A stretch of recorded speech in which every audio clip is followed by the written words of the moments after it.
Your repeated measures ANOVA says significant, but can you actually trust that p-value? This is the Huynh-Feldt correction, a sphericity fix for repeated measures ANOVA.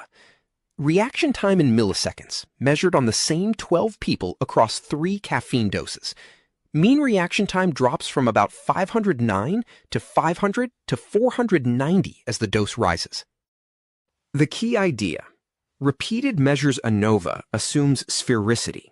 Every pair of conditions should have the same variance in their differences. Here those variances are 80, 196, and 244, far from equal.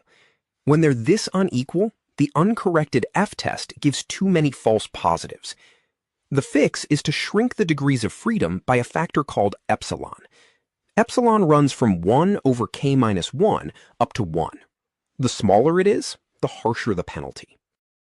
The formula, Huynh-Feldt epsilon, is built from the Greenhouse-Geisser epsilon, the number of subjects n, and the number of conditions, k. With 12 subjects, 3 conditions, and a Greenhouse-Geisser epsilon of 0.76, we plug straight in. That gives a Huynh-Feldt epsilon of 0.86. Adjusting the test. The uncorrected test uses 2 and 22 degrees of freedom, giving p around 0.0003. Greenhouse-Geisser cuts hardest, pushing p to about 0.0012. Huynh-Feldt is gentler. It lands in between, at 0.0007.